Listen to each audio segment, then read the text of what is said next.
मैं अमित शाह का एक पहले भाषण सुना दूं, एक बयान उनका था जो वो सुन लिया जाए, उसके बाद मैं आपसे पूछता हूं सवाल। पहले ये सुन लीजिएगा, वो तो सारे 5 राज्यों के बारे में कई प्रेडिक्शन कर रहे हैं। हुआ, मोदी जी ने सर्जिकल स्ट्राइक की, पुलवामा में हमला हुआ, एयर स्ट्राइक की, और पहलगाम में हमला हुआ, ऑपरेशन सिंदूर कर कर उनके घर में घुसकर आतंकवाद का जवाब।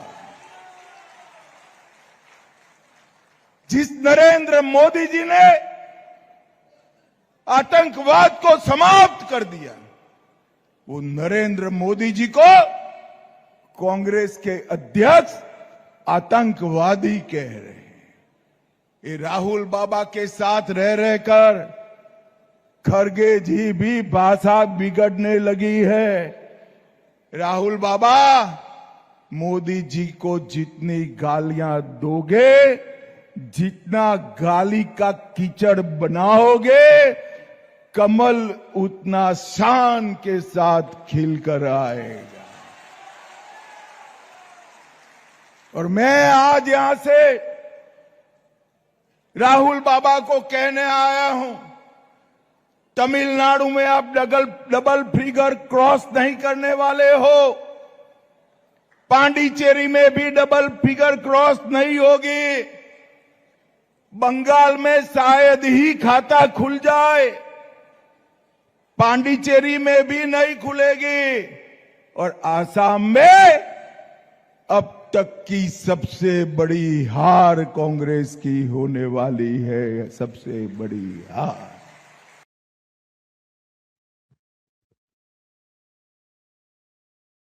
अनिल, सुना आपने जो अमित शाह को सुना, और इसके अलावा बाकी आप देख ही रहे हैं पूरा जो पहले दौर का अब तक का जो सीन रहा है बंगाल में, और बंगाल जैसा मैंने कहा यक्ष प्रश्न है।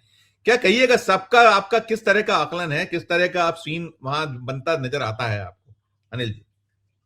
देखिए, क्या है कि बंगाल के बारे में मैं पहले सोचता था कि बंगाल वो शायद छोड़ देंगे, क्योंकि मेरा मानना ये था कि जो बीजेपी की जो सेंट्रल में पॉलिटिक्स है, 240 उसकी सीट्स हैं, और वो पॉसिबल एलाइज में से मैं मानता हूं कि ममता बनर्जी उनकी रही हैं, जो कि बाद में उनको बचा सकती हैं, ऐसा पॉलिटिकल इक्वेशन था।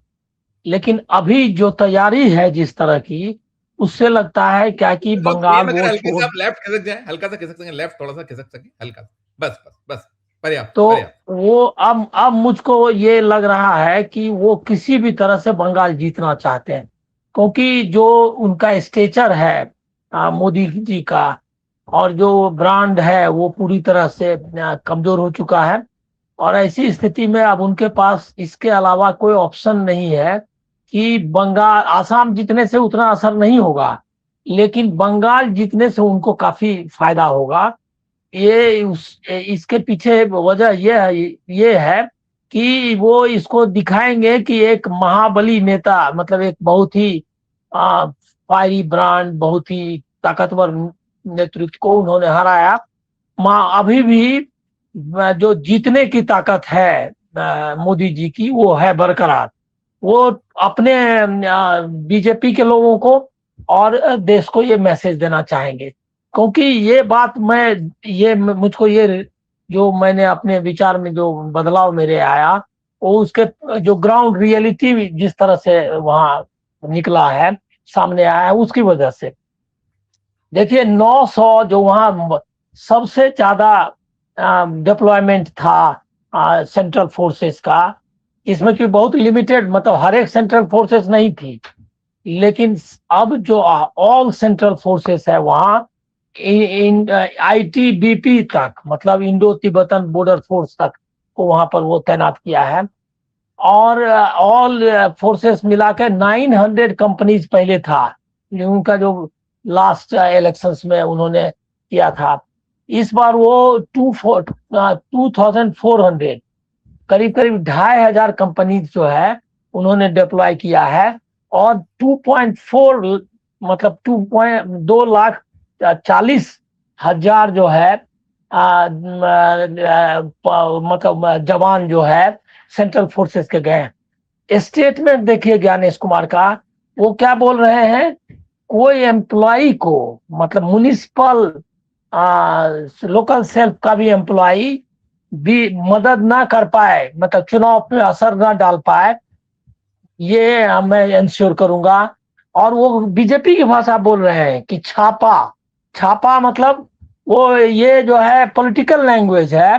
पहली बार Gyanesh Kumar as a BJP एलआई के रूप में काम कर ही रहे हैं, लेकिन लैंग्वेज भी अब बदल गया। मतलब जो ऑफिस, जो ब्यूरोक्रेसी, देखे कैसे पॉलिटिक्स ब्यूरोक्रेसी के लैंग्वेज को बदल देता है, वो आपको नजर आएगा उस स्टेटमेंट में। छापा आपा और ये और वायलेंस सब हम खत्म करना चाहते हैं, ये लैंग्वेज नहीं है इलेक्शन कमीशन का। 40 साल से ज्यादा हो गए पत्रकारिता में इलेक्शन कमीशन को देखते हुए हमारी, लेकिन कभी ऐसा लैंग्वेज कोई सोच भी नहीं सकता था। तो एक एलआई के रूप में काम कर रहे हैं पूरा सेंट्रल फोर्सेस। अब बताइए उस फेडरलिज्म का क्या हाल है कि जब इलेक्शन डिक्लेयर हो जाता है, तो इलेक्शन डिक्लेयर होने के बाद आप जो स्टेट मशीनरी है वो कंट्रोल में आ जाता है इलेक्शन कमीशन के। वहां पर अब स्टेट गवर्नमेंट नहीं है, अब वहां पर इलेक्शन कमीशन है, जो कि ब्यूरोक्रेसी उनके हाथ में है। ये हर जगह मतलब यही है रूल और यही होता है। लेकिन इस बार वो कह रहा है कि स्टेट गवर्नमेंट, मतलब वो मान रहा है कि अभी भी ममता बनर्जी गवर्नमेंट में है और हमारे पास नहीं आया।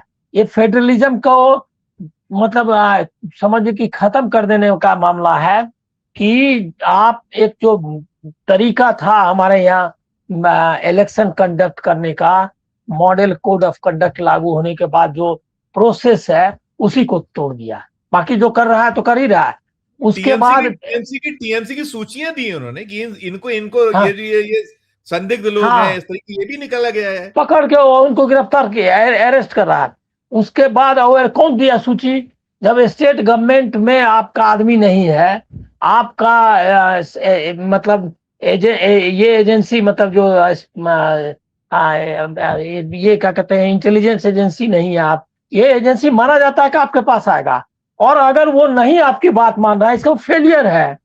मैं आपको बताता हूं कि मेरे से बड़ा भाई जो है वो कितने इलेक्शन कंडक्ट कराया। इसका क्या कहते हैं, इंजीनियर इरिगेशन में था बिहार में। तो वो बताता था कि जैसे ही इलेक्शन डिक्लेयर हुआ और उसको मिलता था ये क्या कहते हैं कंडक्ट कराने के लिए पुलिस फोर्स और लेकर के, वो जब जाता था, कहा क्या कि एकदम हम लोग डरे रहते थे, हम लोग किसी का नहीं सुनते थे इलेक्शन कमीशन के अलावा। इसीलिए कि इलेक्शन कमीशन को इतना पावर है कि वो आपकी नौकरी उसी समय खत्म कर देगा जिसकी सुनवाई भी नहीं होगी। तो वो कहता था कि वायलेंस नहीं हो, कोई तरह की त्रुटि नहीं आए, ये इलेक्शन कमीशन का रुतबा। अब तो इलेक्शन कमीशन पार्टी है और अभी वहां वोटर्स का फैसला भी नहीं कर पाए अभी तक ट्रिब्यूनल में, और इसमें पेंडिंग है।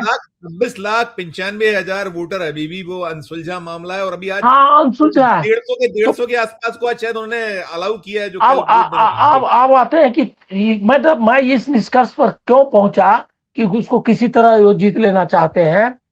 अब इलेक्शन कमीशन, सुप्रीम कोर्ट, अब सुप्रीम कोर्ट को मालूम नहीं है कि कोड ऑफ कंडक्ट लगा हुआ है हमारा एक स्टेटमेंट अगेंस्ट बंगाल गवर्नमेंट। वो स्टेटमेंट क्या है? स्टेटमेंट कह रहा है कि socio political climate in the poll bound state जो है as an extraordinary situation, कह रहा है कि वहां हालत बहुत असाधारण है। ये तो बीजेपी का आरोप है, यही आरोप। और ये कोर्ट जो है स्टेटमेंट दे रहा है इलेक्शन के ठीक एक दिन पहले। आप क्या उम्मीद करेंगे? आप किससे उम्मीद करेंगे? एक जो है रिटायर्ड चीफ जस्टिस आरती, मतलब वो एक सिटिंग चीफ जस्टिस आरती करता है क्या कहते हैं प्रधानमंत्री के साथ, और दूसरा retired chief justice Bageshwar Dham में जाकर के ये क्या कहते हैं पूजा कर रहा। तो आप देखिए, हम लोग एक जो कहता कि वर्ल्ड ऑफ एब्सर्डिज्म जो है, एक ऐसे समय में आ गए हैं जो जिसको कि आप जिसकी आप मतलब सिर्फ साहित्य मतलब काफका और कामू और जो विश्व साहित्य है उसी में इसकी कल्पना कर सकते हैं। आप इसको डिफाइन नहीं कर सकते। जो हम लोग बहस करते हैं ना ये जो है परिभाषा के बाहर हो गया है। तो अब अभी देखिए झालमुड़ी आदमी को उसको मतलब जोकर मतलब कॉमेडी बना दिया है। इलेक्शंस को पूरे पॉलिटिक्स को कॉमेडी बना दिया है। मतलब हमारे प्रधानमंत्री ने झाल मूली मूली बोल रहा है वहां पे, पता भी नहीं है, कोई बता दिया कैंपेन बोलते मतलब समझिए। अरे ऐसे ये इंडिया में ऐसे लोग प्राइम मिनिस्टर हुए हैं और ऐसे नेता हुए हैं जिसकी आप कल्पना नहीं कर सकते। यही यही यही जोकर सब, ऑल टिपिकल जोकर्स। और ऐसा क्या अब बताइए कि अभी अब पहली बार हुआ है कि ऑल ये क्या कहते हैं फोर्सेस का, पार्लियामेंट मिलिट्री फोर्सेस जो भी है वहां, सेंट्रल फोर्सेस, उसकी ये हुई ज्वाइंट मीटिंग हुई। पहली बार हुआ कि उन लोगों ने अपनी मीटिंग, अरे वो अपनी meeting, they are part of election commission, और इलेक्शन कमीशन का जो वो अपनी मीटिंग कैसे कर सकते हैं? वो उनकी मीटिंग हुई वहां सिचुएशन पर, वो अपनी मीटिंग कैसे कर सकते हैं? They are govern. अभी वो उनका चीफ जो है वो ज्ञानेश कुमार है, और इलेक्शन कमीशन उनका हेड ऑफिस है, और कैंप ऑफिस है उनका ये कलकत्ता। कोई कानून व्यवस्था का कुछ मतलब ही नहीं है। लेकिन हम अब ये अभी फियर्स बैटल है बंगाल में कि बंगाली लोग अपनी अस्मिता बचा पाएंगे ना। अब रियल बैटल, मैं उसको पहले मानता था कि मैं आइडेंटिटी पॉलिटिक्स एकदम खिलाफ हूँ, बंगाली के नाम पर, और उनको जो है सो जीतना चाहिए, एकदम नहीं, उसका कोई अर्थ नहीं है। उनको डेमोक्रेसी के नाम पर जीतना चाहिए, उनको इशूज पर जीतना चाहिए। अच्छा, इनके पास कोई अब इशूज नहीं बचा। अभी अभी क्या बात कर रहे हैं वहां, एक अब झालमुड़ी मछली ये सब का कर रहा है। इसका मतलब कि कंटेंट खत्म हो गया है, बीजेपी के पास कोई कंटेंट नहीं है, और उनको कोई मतलब ये नहीं है। बोलो। और खड़गे वगैरह का क्या नाम है, खड़गे वैसे भी टारगेट नहीं कर पाते हैं। खड़गे अभी हिंदुस्तान का सबसे बेहतरीन राजनेता है, जिनको अनुभव वगैरह तो है ही, और जो बिलोंग करते हैं आइडियोलॉजिकली स्ट्रॉन्गेस्ट पर्सन जो कंट्री में है वो है खड़गे, मल्लिकार्जुन खड़गे। मैं उनको मानता हूं कि इतना मैच्योर और इतना जो मतलब महिला महिला आरक्षण बिल है, या जो ये सारा चीजों को इश्यूज बनाने की कोशिश कर रहे हैं, इसमें कुछ आपको लगता है कुछ अरे होगा? अभी नहीं, देखिए क्या, देखिए महिला आरक्षण बिल में अभी देखिए कितना ये गोदी मीडिया के कारण ये सब हो पा रहा है। ये इसीलिए को एनालाइज नहीं होने देता है। और गोदी मीडिया का मतलब अब ये सिर्फ नहीं रह गया कि चैनल्स के बारे में बात की जाए, ये अखबार का भी यही हाल है। वो सब ने हेडलाइंस लगाए, वो संजय सिंह ने उसकी अपने प्रेस कॉन्फ्रेंस में भी कहा है, और कोई भी हेडलाइंस देख लीजिए, सबने लगा महिला आरक्षण बिल मिला। और वो महिला आरक्षण बिल था का वो तो पास हो चुका है, उसका ये जो तुमने अमेंडमेंट किए थे डिलिमिटेशन के लिए वो गिर गया, और उसको कह रहा है महिला आरक्षण बिल। तो एक तो जो बीजेपी कहती है वही करते हैं। और उसका सबसे मजा है, अभी बंबई में एक लड़की ने वो एक्सपोज कर दिया, वो रोड पर सभा कर रहा था गिरीश महाजन, यहाँ का मंत्री, और वो यही महिला आरक्षण बिल गिरने के खिलाफ वाला में, और वो महिला ने ऐसा बोला कि रोड क्यों बंद किया, बगल में मैदान है, मैदान में तुम जाता, यहाँ क्यों रोड ब्लॉक करके ये सभा कर रहा है। तो ये वीडियो इतना वायरल हुआ है कि उसको वो स्टेटमेंट देना पड़ा। मैं आपको बता रहा हूं कि इसमें भी क्या हुआ, प्रधानमंत्री ने अगर भाषण दिया, प्रधानमंत्री का भाषण को चुनाव आयोग को सेंसर करना चाहिए था, उसको चल होने नहीं देना चाहिए था। इसीलिए कि वो जो मॉडल कोड ऑफ कंडक्ट है वो सीधे सीधे विपक्ष को गाली दे रहा है। चुनाव का मॉडल कोड ऑफ कंडक्ट जारी है और वो कैसे भाषण दे सकता है? और उसके बाद डीडी का इस्तेमाल कर, डीडी भी बिना उनसे क्लियरेंस के नहीं लेना चाहिए था उसका उनका भाषण पढ़ने नहीं देना। वो सब तो बाला बाला सब हो जाएगा, बेक डेट ये वो कुछ भी हो सकता है, लेकिन कुल मिला के वो जो उन्होंने जो भाषा का इस्तेमाल किया वो उपयोग तो निश्चित तौर पर, और उसमें उन्होंने दिया विशेषाधिकार हनन की सूचना दी हुई है, विपक्ष ने दिया, हालांकि वो मंजूर होगा नहीं, सवाल नहीं पैदा होता कि मंजूर करें लोकसभा के स्पीकर। लेकिन पूरी तरह छिन्न भिन्न है, ताना बाना पूरा टूट चुका है। आप चाहे संवैधानिक व्यवस्थाएं हो या लोकतंत्र का ताना बाना तोड़ ये है। मैं अब पक्का हूं, पूरा विश्वास है कि बंगाल का बूथ लूटने जा रहे हैं वो, और उसमें ममता बनर्जी उनको रोक नहीं पाएंगी। अब ठीक, बंगाल का रिजल्ट आउट है, जहां राइट, और आसाम का भी रिजल्ट आउट है।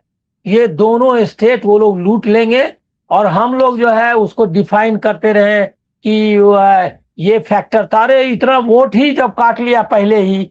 एसआईआर टू महिला आरक्षण बिल, उस आप क्लियर आप देखेंगे कि एक पूरा पिक्चर क्लियर है।